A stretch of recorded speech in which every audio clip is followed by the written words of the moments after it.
Okay, so in today's lecture we are going to discuss about recursion. ठीक है, recursion के बारे में डिस्कस करने से पहले थोड़ा सा आप लोगों से जानना चाहूँगा कि आप में से कोई स्टूडेंट बताए कि आपने पहले रिकर्जन ज़रूर पढ़ा होगा। रिकर्जन क्या होती है? किसी के पास भी कोई इसके बारे में कोई अगर कमेंट है, कोई नॉलेज है तो शेयर करें, देन मैं इसको ग्रोम करके आगे लेके चलूँगा। ये वर्ड सुना हुआ है पहले आपने?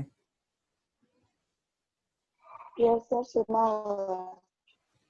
ओके, ये किसी को पता है ये रिकर्जन का कॉन्सेप्ट क्या होता है? सर रिकरियन में मतलब कि इसका कॉन्सेप्ट ये है कि आप किसी भी प्रोग्राम कोड को प्रोग्राम के बाहर यूज कर सके। प्रोग्राम के बाहर यूज कर सके? नो, इसका मेन मतलब कि concept outside of a program. No. कोई फंक्शन की बॉडी में उसी के फंक्शन को कॉल कर सकते हैं ना? एग्जैक्टली, एक फंक्शन की बॉडी, एक फंक्शन को अगर हमने डिफाइन किया है तो उस फंक्शन की बॉडी में ही उसी फंक्शन को कॉल कर लेना जिसको हम बना रहे हैं। इसका मतलब हम कह सकते हैं a function that calls itself, जो खुद को ही कॉल करता है, जो खुद को ही कॉल करता है उसको हम रिकर्जन कहते हैं। फॉर एग्जाम्पल, आपने एक मेथड बनाया, उस मेथड के अंदर ही आपने उसी मेथड को कॉल कर लिया, इस तरह वो अंदर ही अंदर चला जाता जाएगा, इनर साइड पे जाता जाएगा और लास्ट स्टेप तक चलेगा जब तक उसकी जो फाइनाइट वैल्यू नहीं आ जाती। इसको अंडरस्टैंड करते हैं रिकर्जन के कॉन्सेप्ट्स को। ठीक है, व्हाट इज रिकर्जन? रिकर्जन की पहले यहाँ पर डेफिनेशन है a function that calls itself. मैंने कोशिश की है कि बहुत सिंपल बना के आपके सामने रखूं रिकर्जन को, ताकि आप लोगों को समझ लग जाए और भूले ना। तो आपने भी समझना है ऐसे कि जैसे आप लोगों ने इसको बोलना नहीं है। एक ऐसा फंक्शन दैट कॉल इटसेल्फ, जो अपने आप को ही कॉल करता है, उसको हम रिकर्सिव फंक्शन कहते हैं और इस टेक्निक को हम रिकर्जन कहते हैं। Simply, function that calls itself, जो खुद को कॉल करता है, और इस टेक्निक को हम रिकर्जन कहते हैं। और जो फंक्शन खुद को कॉल करता है उसको हम रिकर्सिव फंक्शन बोलते हैं। ठीक है, so what is the working of recursion in C plus plus? तो सी प्लस प्लस में रिकर्जन की वर्किंग कैसे होती है? यहाँ पर आपको एक थोड़ा सा कोड दिखाया गया है, एक टेम्पलेट दिखाया गया है रिकर्जन का। फॉर एग्जांपल, आप एक मेथड बनाने जा रहे हैं रिकर्सिव के नाम से या रिकर्स के नाम से, कोई भी नेम हो सकता है। यहाँ पर तो नेम रिकर्स से ही रख दिया गया, वाइड रिकर्स, और ये एक यूजर डिफाइंड फंक्शन है और इस फंक्शन के अंदर ही आके देखें रिकर्स को कॉल कर लिया गया है। ठीक है, तो इसका मतलब क्या हुआ कि यहाँ से हम बॉडी को स्टार्ट कर रहे हैं और यहाँ आके रिकर्स, तो यहाँ से फिर कॉल यहाँ पर आ जाएगी अगेन इसके अंदर, इसको कॉल करके फिर वो यहाँ तक ये एक स्टेटमेंट को चलाएगा और फिर यहाँ से रिकर्स, फिर इसके अंदर, ये यहाँ पर ही घूमता रहेगा जब इसकी कॉल आएगी। तो इनिशियली इसने पहले इसको मेन से कॉल किया, जब मेन से इसकी कॉल गई तो यहाँ पर आया, यहाँ पे आके इसकी कॉल आ गई, यहाँ घूमता रहेगा जस्ट लाइक अ लूप, जब तक ये एंड नहीं हो जाता, इसकी सबसे लिमिटेड वाली कंडीशन नहीं आ जाती। ठीक है, तब तक ये घूमता रहेगा। इट्स मीन के रिकर्सिव फंक्शन ऐसे फंक्शन होते हैं जो खुद को ही अगेन एंड अगेन कॉल करते हैं, और वो टेक्निक जिसके अंदर हम रिकर्जन को परफॉर्म कर रहे होते हैं उसको हम रिकर्जन बोलते हैं। ओके, ये देखें इसी कोड की आगे ये वर्किंग यहाँ दिखा दी गई कि फॉर एग्जांपल आप, क्योंकि प्रोग्राम की एग्जीक्यूशन तो मेन से स्टार्ट होती है ना, सबसे पहले कंट्रोल कहाँ पर आएगा? सबसे पहले कंट्रोल मेन पे आएगा। ये क्या हुआ?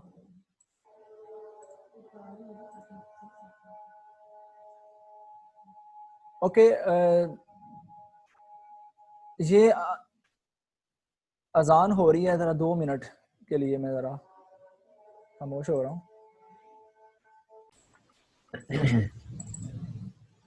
तो मैं बात कर रहा था यहाँ पर कि ये एक जो टेम्पलेट दिखाया गया है ये रिकर्जन को शो कर रहा है, और ये इसकी वर्किंग है। हमारे प्रोग्राम की एग्जीक्यूशन मेन से स्टार्ट होती है और जैसे ही कंट्रोल कुछ लाइन ऑफ कोड को एग्जीक्यूट करता करता ऐसे मेथड पर आएगा जिस जो कि मेथड की कॉल है।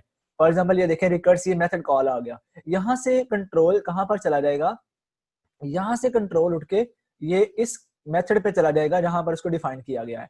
यहाँ से आके इसकी बॉडी में एंटर हो जाएगा, ये बॉडी में एंटर हुआ, और यहाँ से जब दोबारा उसी फंक्शन की कॉल आ गई तो यहाँ से रिकर्सिव कॉल के तौर पर दोबारा उसी की बॉडी में जाएगा स्टार्ट पे, फिर यहाँ पे चला के यहाँ पे आएगा, यानी कि इस लाइन पे तो वो जाएगा ही नहीं। क्यों? क्योंकि यहाँ से ही कॉल उसको दोबारा इसी फंक्शन पे मिल जाती है, तो इसी को वो कॉल करता जाएगा again and again. That type of function, that type of concept is called recursion. ठीक है, क्लियर हुआ रिकर्जन का कॉन्सेप्ट के रिकर्जन क्या होती है? यस सर, क्लियर है। ओके, नेक्स्ट हमारे पास है the recursion continue until some condition is met. ठीक है, रिकर्जन जो है कंटिन्यू रहती है, मतलब कि रिकर्जन चलती रहती है जब तक कोई कंडीशन मेट नहीं कर जाती। मैंने यही बात की थी कि यहाँ पर कोई कंडीशन ऐसी हो सकती है जिसकी बेस के ऊपर इसको कॉल ना किया जाए, यानी कि इफ एल्स वगैरह या कुछ भी, मतलब कि किसी कंडीशन के मिलने तक रिकर्जन चलती रहेगी। ठीक है, रिकर्जन रुकेगी नहीं। टू प्रिवेंट इनफाइनाइट रिकर्जन, हमें इनफाइनाइट रिकर्जन से बचने के लिए, देखिए ना, अगर तो कोई ऐसी कंडीशन यहाँ पर नहीं बताई गई तो ये तो चलता ही रहेगा इनफाइनाइट टाइम तक। लेकिन अगर कोई कंडीशन यहाँ पर ऊपर वाली स्टेटमेंट में आ जाएगी जिसकी बेस के ऊपर इसकी कॉल नहीं होगी, तो देन वो इनफाइनाइट कंडीशन, यानी कि इनफाइनाइट से प्रिवेंट किया जा सकता है। Okay, like if else statement का यूज किया जा सकता है। यहाँ पर मैं कह सकता हूँ इफ एक्स की वैल्यू ग्रेटर देन 0 हो तो तब ये चलता रहे, जब भी एक्स की वैल्यू 0 से लेस हो तो ये तब इसके ऊपर आए ना। इस सूरत में, इस तरह की अप्रोच में हम रिकर्जन को रोक सकते हैं। ठीक है, so if else statement can be used where one branch makes the recursive call and the other doesn't, मतलब कि एक तो रिकर्सिव कॉल कर सकते हैं या कंडीशन के ट्रू होने की बुनियाद पे या फॉल्स होने की बुनियाद पे। ठीक है, तो ये था हमारे पास रिकर्जन का कॉन्सेप्ट। ठीक है, हेंस फॉर एनी फंक्शन, किसी भी फंक्शन के लिए to be recursive it should follow the following rules. कोई भी मेथड जो कि रिकर्सिव है वो इन रूल को फॉलो करेगा। It should have a base case, पहली बात उसके अंदर एक बेस केस होगा। ठीक है, अब बेस केस क्या होता है? बेस केस के बारे में भी हमें कॉन्सेप्ट को क्लियर करना है कि बेस केस क्या होता है।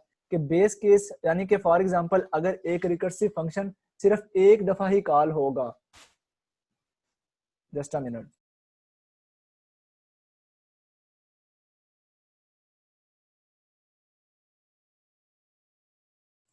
सो द रिकर्जन कंटिन्यू, चलिए ये बात होगी। अब हमने ये बात की बेस केस की। बेस केस वो केस होता है कि जब हमारा रिकर्सिव फंक्शन कम से कम एक दफा चलेगा, यानी कि मिनिमम नंबर ऑफ अकरेंस के कितनी दफा ये वाला रिकर्सिव फंक्शन एग्जीक्यूट होगा, वो बेस केस होगा। ठीक है, लोएस्ट जो हमारे पास लिमिट होगी किसी भी रिकर्सिव फंक्शन को चलने की, वो उसका बेस केस कहलाएगा। ठीक है, base case will determine when to terminate the function, यही बेस केस ही बताएगा कब हमारा जो फंक्शन है टर्मिनेट होगा। ठीक है, सो इसकी आगे एग्जांपल भी आ रही है, इसमें मजीद आपको समझ आ जाएगी। After every call the function tend closer to the base case, हर कॉल के बाद फंक्शन जो है बेस केस की तरफ बढ़ता चला जाता है। फॉर एग्जांपल एक फंक्शन है, उसने 10 टाइम एग्जीक्यूट होना है, तो उसकी बेस केस, बेस कंडीशन यानी कि लास्ट जो 10 है, 10 की तरफ जा रहा है। ठीक है, ओके, यहाँ से एक एग्जांपल के साथ इसको अंडरस्टैंड करते हैं कि recursion is the process of defining a problem, ठीक है, or the solution of a problem in terms of simple version of itself, यानी कि खुद को ही कॉल कर करके सॉल्यूशन को ढूंढना होता है हमने। So for example we can define the operation find, ये एक रियल वर्ड एग्जांपल दिया, फाइंड योर वे होम। ठीक है, फाइंड योर वे होम। अब ये देखें कि अपने घर का रास्ता ढूंढ रहे हैं, ये एक हमारे पास फंक्शन है। ठीक है, हमारे पास एक ये फंक्शन है। अब देखें, if you are at home, अगर आप घर पर हैं, स्टॉप मूविंग। 3 स्टेप हैं। पहला स्टेप क्या है? If you are at home stop moving, मतलब कि घर का रास्ता ढूंढना। अगर हम पहले ही घर हैं तो हमें कहीं जाने की जरूरत ही नहीं है, कहीं मूव करने की जरूरत है ही नहीं। ये बेस केस होता है कि कुछ भी करने की जरूरत नहीं पड़ी। ठीक है, सबसे मिनिमम, सबसे जो मिनिमम वर्क है उसको हम बेस केस कहते हैं। If you are at home stop moving, move करना छोड़ें, आप घर पे ही हैं। ठीक है, second, take 1 step toward home, अगर आप घर पर नहीं हैं then take 1 step toward home, घर की तरफ एक कदम बढ़ाएं, मतलब घर की तरफ जाएं। फाइंड योर वे होम, यहां से फिर वो फंक्शन कॉल आ गई, फाइंड योर वे होम, दोबारा से स्टार्ट पे दोबारा वो आया कि अगर एक स्टेप चलने के बाद अगर आप घर पे हैं तो स्टॉप मूविंग, अगर नहीं तो फिर आप टेक 1 स्टेप टुवर्ड होम। ठीक है, देन फिर अगेन उसी की कॉल आ गई, ठीक है, फाइंड योर वे होम। तो बेसिकली ये हमारे पास रिकर्जन का कॉन्सेप्ट शो करता है। जी हाँ, समझ आई? जी सर। अगर किसी को कोई कंफ्यूजन है तो पूछ लें।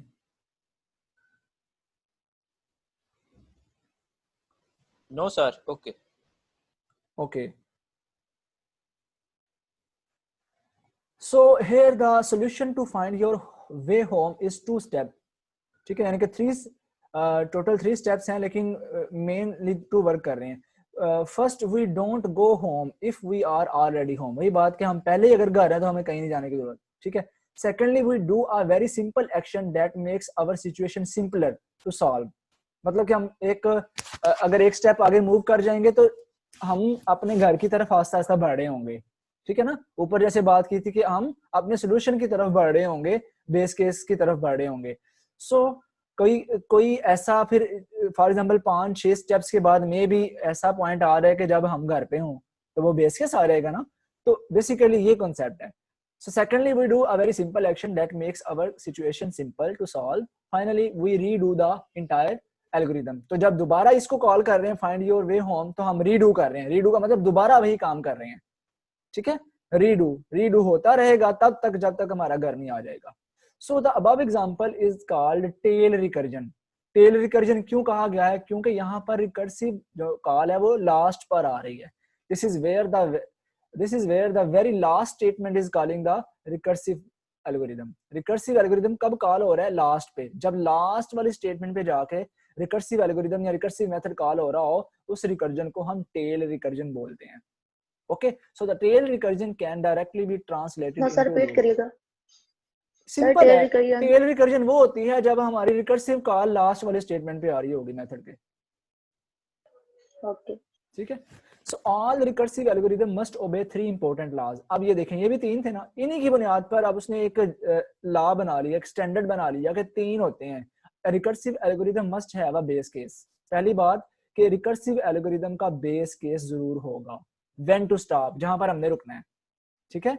व्हेन टू स्टॉप, तो यहां पर कहां पर रुकना था? जब घर आ जाएगा, ठीक है। तो वो बेस केस होगा। So a recursive algorithm must change its state and move toward the base case. दूसरा यही था ना कि अपनी वो स्टेट को चेंज करता है और आहिस्ता आहिस्ता बेस केस की तरफ बढ़ता है, ठीक है। वही बात की, recursive algorithm must change its state, यानी कि नेक्स्ट कॉल के वक्त उसकी कोई स्टेट चेंज होगी और then move toward the base case, और बेस केस की तरफ मूव कर रहा होगा।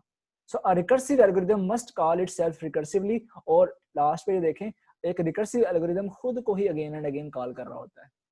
तो ये 3 हमने स्टैंडर्ड बना लिए कि ये हमारे पास एक रिकर्सिव एल्गोरिथम या रिकर्सिव मेथड के अंदर ये काम होते हैं, ठीक है।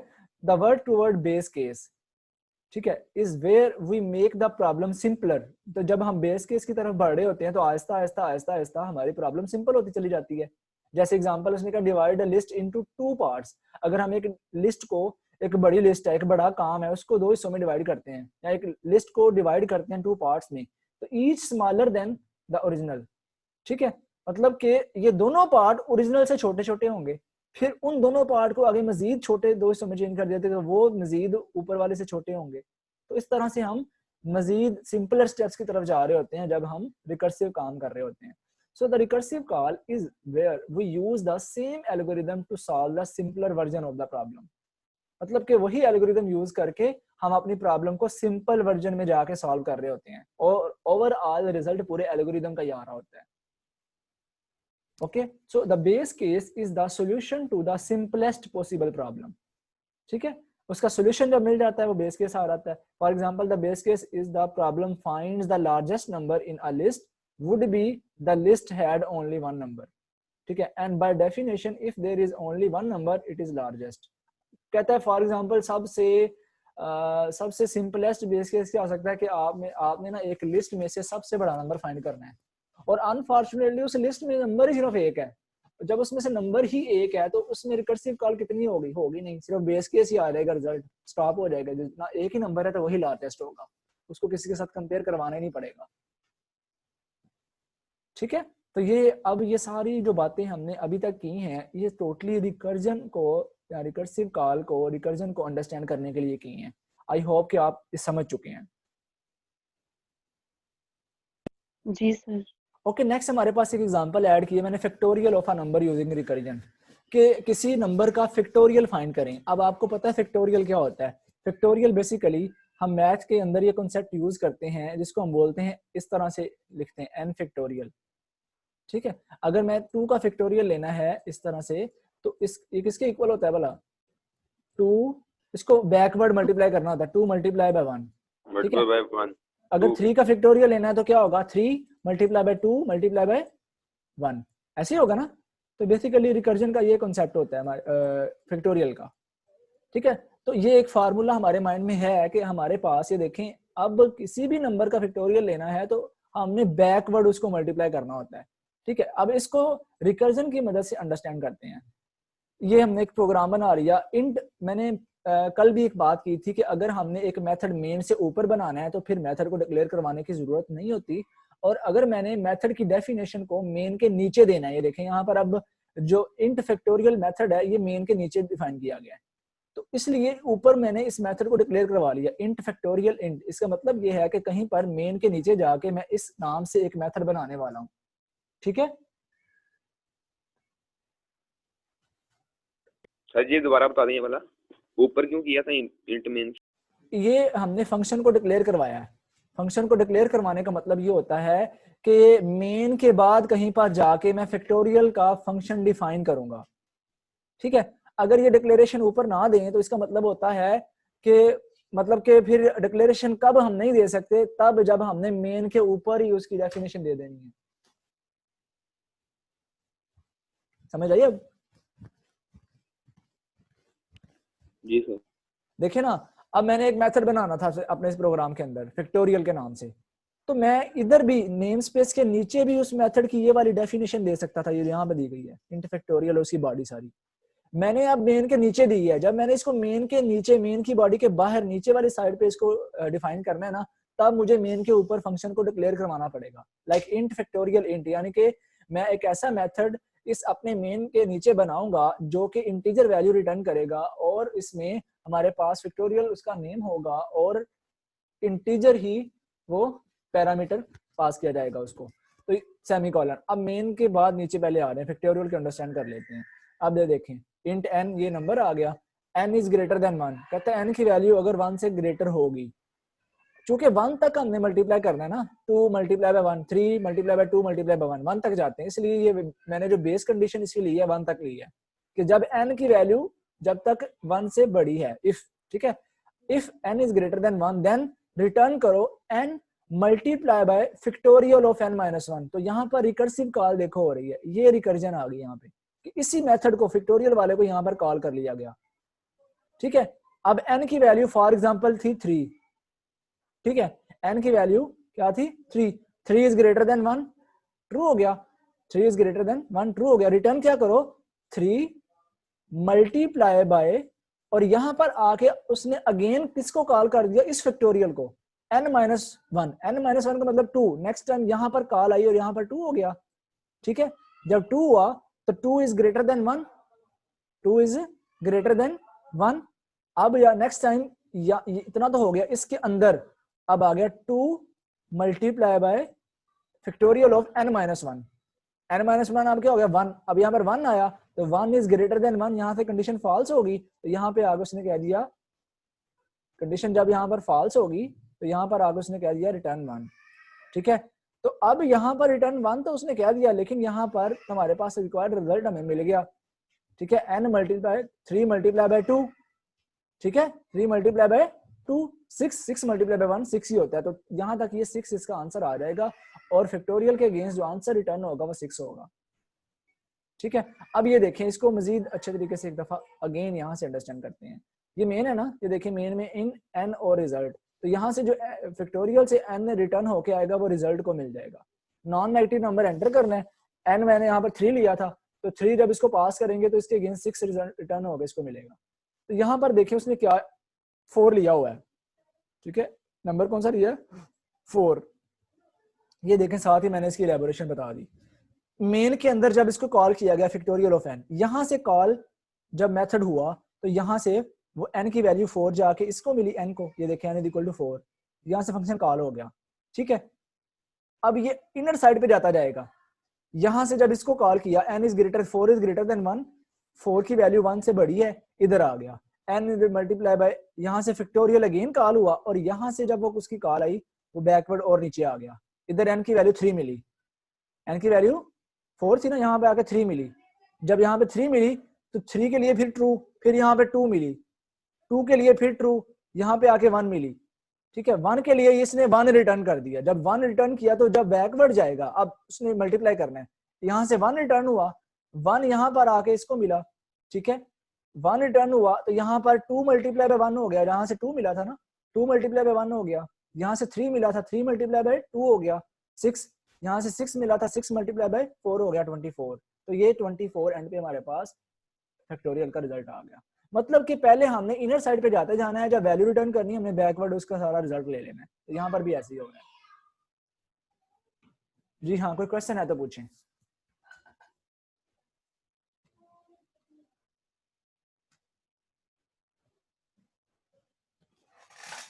ये जो साथ मैंने प्रोग्राम के साथ ये सारी स्ट्रक्चर डायग्राम इसीलिए ऐड की ताकि आपको समझ आ जाए। जी पूछें। सर ये स्ट्रक्चर डायग्राम दोबारा समझा दें। तो Okay. n की वैल्यू 4 थी ना स्टार्ट में, एग्जैक्टली ये 4n की वैल्यू, तो जब इसको हमने यहाँ फैक्टोरियल वाले में आई, इन 10 में यहाँ पे आई है, ये 4 मिला, तो इसको ठीक है, दोबारा अगेन, हाँ जी 4 आ गया। अब ये ये देखिए ऊपर फिर गए, ये यहाँ पर रिटर्न क्या करवा रहा है, यहाँ पर यानी कि ये वाला जो मेथड है ना, ये रिटर्न अभी इस वक्त में जस्ट 3 कर रहा है, 4 था ना, 4 इज लेस देन 1 जी चीज आ गई, 4 इज लेस देन 1, तो ये ट्रू हो गया। तो यहाँ पर मतलब क्या आ गया, 4 मल्टीप्लाई, यहाँ पर इस मेथड के अगेंस्ट क्या रिटर्न हुआ, जस्ट इतना रिटर्न हुआ 4 मल्टीप्लाई बाय, ये आगे वाली चीज अभी रिटर्न नहीं हुई क्योंकि वो उसके आगे मजीद फिर रिकर्सिव कॉल आ गई। यहाँ से जब आया ये n-1 4 - 1 3 था, इससे कॉल 3 की चलेगी यहाँ पे, यानी कि दोबारा ऊपर चलेगी ना, मैंने इधर अलग-अलग लिख लिया है। दोबारा जब यहाँ पर आया 3 के तौर पे, 3 की सूरत में यहाँ पर क्या रिटर्न हुआ, यहाँ पे जस्ट रिटर्न हुआ 3, ठीक है, यानी कि 3 मल्टीप्लाई बाय, ठीक है, और उसके नीचे आ गया, मतलब कि 3 मल्टीप्लाई बाय करके फिर उसने कॉल कर दिया किसको, फैक्टोरियल वाले मेथड को, n-1 2 को, जब 2 की फॉर्म में मजीद नीचे आया, नीचे आगे 2 इज ग्रेटर देन 1, फिर ट्रू हो गया। एक मिनट, इसको मैं ना ये देखें, तो नेक्स्ट यहाँ पे आके फिर मजीद 2 हो गया, जब 2 हुआ 2 की फॉर्म में फिर आके उसने यहाँ पर क्या रिटर्न किया, यहाँ पर रिटर्न किया 2 मल्टीप्लाई बाय, ये वाला 2, आगे अभी 1 नहीं आ रहा, अभी 1 क्यों नहीं आ रहा, क्योंकि अगेन आगे फिर रिकर्सिव कॉल आ गई है। अब यहाँ पर 1 n माइनस यानी कि 2 - 1 1 हो जाएगा, तो 1 जाके इसको मिलेगा n को, ठीक है। इस सूरत में जब 1 इसको जाके मिला तो इसने कहा 1 इज ग्रेटर देन, यहाँ तक कंडीशन फॉल्स होगी, जब कंडीशन फॉल्स हुई तो इस फंक्शन ने पूरी वैल्यू रिटर्न की जो कि 1 है, 1 इज रिटर्न्ड, इससे क्या रिटर्न हुआ 1, इससे क्या रिटर्न हुआ 1। अब बैकवर्ड जाना है हमने, 1 इससे रिटर्न हुआ, जितने भी रिटर्न हुई थी वैल्यूज, जितनी भी वैल्यूज रिटर्न हुई थी उनको मल्टीप्लाई करवा देना, चूंकि हमारा मल्टीप्लिकेशन का फंक्शन आ रहा था। अब यहां से क्या रिटर्न हुआ था 2 मल्टीप्लाई, 1 मल्टीप्लाई बाय 2 आ गया, यहां से क्या रिटर्न हुआ था 3 मल्टीप्लाई, 3 मल्टीप्लाई 2 मल्टीप्लाई 1 आ गया, यहां से क्या रिटर्न हुआ था 4 multiply, 4 multiply by 3 multiply by 2 multiply by 1, सबको मल्टीप्लाई करेंगे तो 24 आ जाएगा। अंडरस्टैंड हुआ? हम यानी कि इस मेथड के अंदर ही अंदर घुसते चले जा रहे हैं, मेथड एक ही है लेकिन ये अलग-अलग लिखने का मतलब सिर्फ सबको समझाना था। ये देखिए ना, अगर यहाँ पर 4 है, ठीक है, अगर यहाँ पर 4 है तो यहाँ पर 4 एक दफा आ गया, 4 के साथ ये मल्टीप्लाई भी रिटर्न हो गया, इतना रिटर्न हुआ, आगे फिर यहाँ से अभी मतलब कि आगे फिर कॉल आ गई, एक और कॉल आ गई। अब इसके अंदर ये 3 हो गया, जब 3 की सूरत में ये कॉल हुआ तो 3 की सूरत में आके इधर 3 आया तो 4 मल्टीप्लाई बाय रिटर्न हुआ था, फिर next time 3 multiply by return हो गया, ठीक है, और फिर कॉल आगे अंदर चली गई, दोबारा गया 2 आ गया, 2 की सूरत में 2 मल्टीप्लाई बाय रिटर्न हो गया, ठीक है, और फिर नेक्स्ट गया तो नेक्स्ट 1 हुआ तो 1 की सूरत में इसने रिटर्न 1 किया, तो जब सबको मल्टीप्लाई करेंगे तो आंसर क्या आ रहा है 24, तो पूरे जो फंक्शन का रिटर्न आंसर आ रहा है 24 आ रहा है। ओके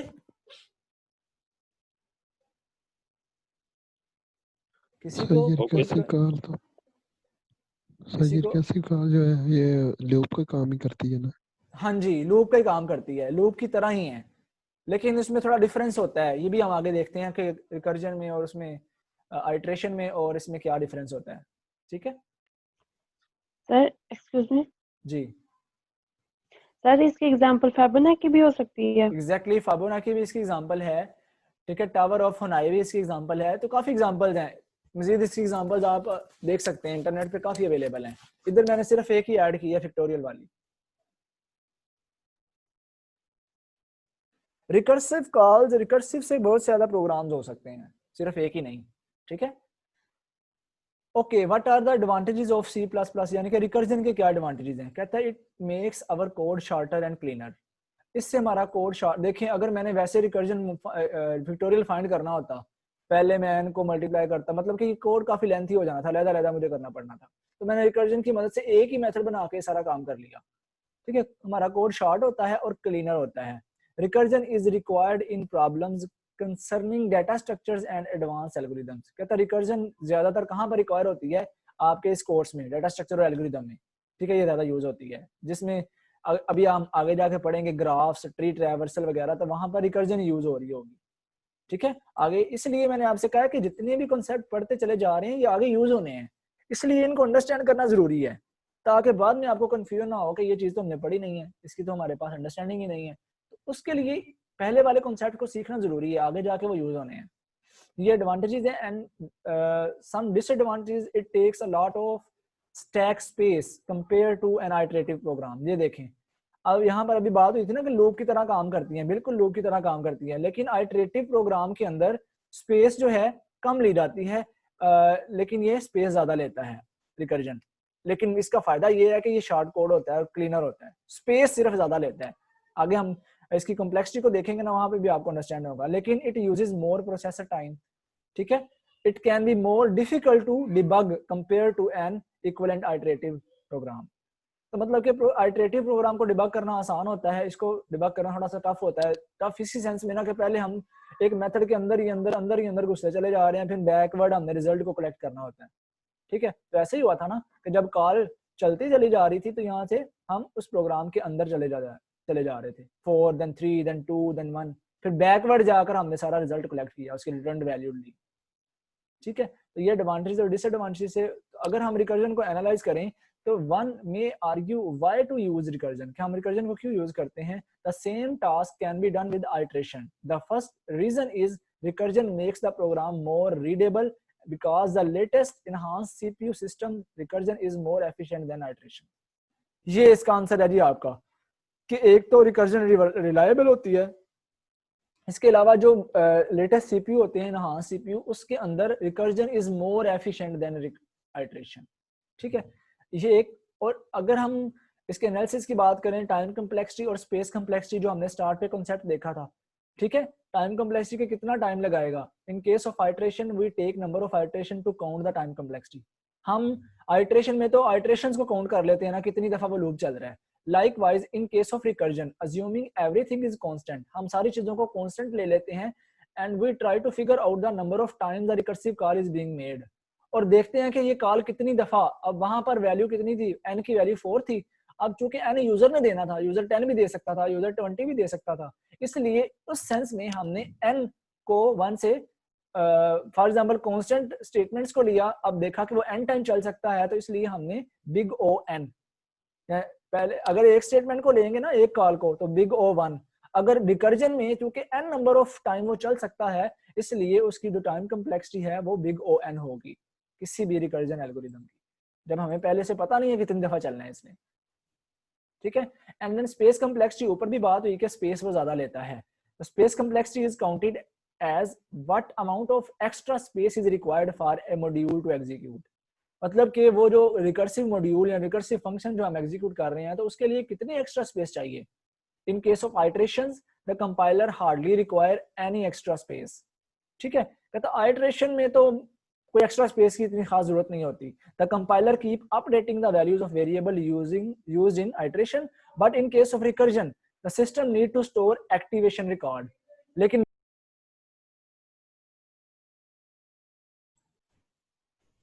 ओके, तो यहाँ पे बात हो रही थी स्पेस कम्प्लेक्सिटी की, कि कहता है कि मतलब जब हम आइट्रेशन पे काम कर रहे होते हैं तो हार्डली जो है मतलब कि एक्स्ट्रा स्पेस नहीं ली जाती, हार्डली, बहुत अगर जरूरत भी पड़े तो बहुत कम एक्स्ट्रा स्पेस को यूटिलाइज करता है सिस्टम, मेमोरी यानी कि यूज करता है। लेकिन जब आइट्रेशन के बरक्स हम रिकर्जन की बात कर रहे होते हैं तो इन रिकर्जन कंपाइलर जो है क्या करता है, अगेन एंड अगेन उसने स्टोर करना होता है एक्टिवेशन रिकॉर्ड के हर रिकर्जन पर कौन सा रिकॉर्ड अपडेट हो रहा है and time a recursive call is made, कि जिस टाइम पे वो रिकर्सिव कॉल मेड हो रही होती है, ठीक है, जिस टाइम पे वो रिकर्सिव कॉल हो रही है। सो in conclusion, it is considered that space complexity of recursive function may go higher than that of function with iteration. तो ये एक ऊपर हमने डिसएडवांटेज में भी ये बात की थी कि स्पेस ज्यादा लेता है recursion as compare to iterative programme.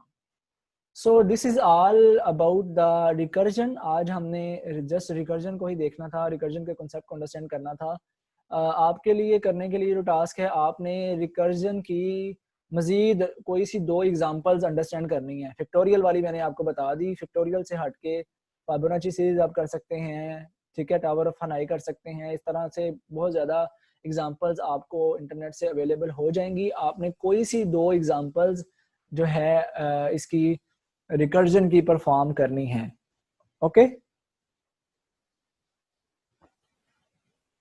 Okay sir.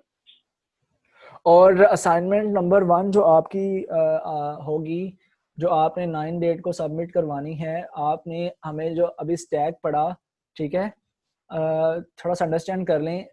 Stack वाला कंप्लीट टॉपिक आपने अच्छे से अंडरस्टैंड करके हार्ड फॉर्म में उसको राइट अप करके स्टैक यूज इम्प्लीमेंटेशन यूजिंग अरे, stack implementation using link list, ये वाला और ये रिकर्जन वाला टॉपिक की जो 2 एग्जांपल्स मैंने कहा आपने करनी है, वो वाली ऐड करके आपका ये असाइनमेंट का कंप्लीट टास्क होगा। ठीक है, मतलब कि कोई ऐसा टफ नहीं है, चीजें मैंने करवाई हुई हैं और ये जस्ट आपकी लर्निंग के लिए मैं चाह रहा हूँ कि यही असाइनमेंट आप करें। सर इसमें सिर्फ प्रोग्राम लिखने हैं या फुल कंप्लीट थ्योरी भी?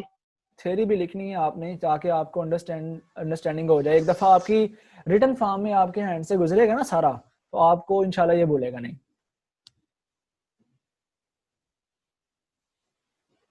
सर कौन सा टॉपिक है, दोबारा जस्ट बता दें। स्टैक वाला टॉपिक और रिकर्जन वाला।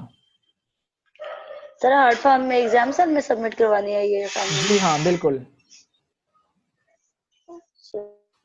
ठीक है जी, इंशाल्लाह आपसे नेक्स्ट वीक में बात होगी। आपने ये सर रिकरियन की जो सारी थ्योरी है ये भी, या सिर्फ 2 एग्जांपल्स जो आपने कहा वो? रिकर्जन की थ्योरी चाहे ना लिखें आप, रिकर्जन की एक ये जो एग्जांपल मैंने अभी करवाई है फैक्टोरियल वाली, ये कर लें और 2 एग्जांपल्स और करनी है आपने, 3 एग्जांपल टोटल करके आपने वो असाइनमेंट में ऐड करनी है। ठीक है जी ओके सर।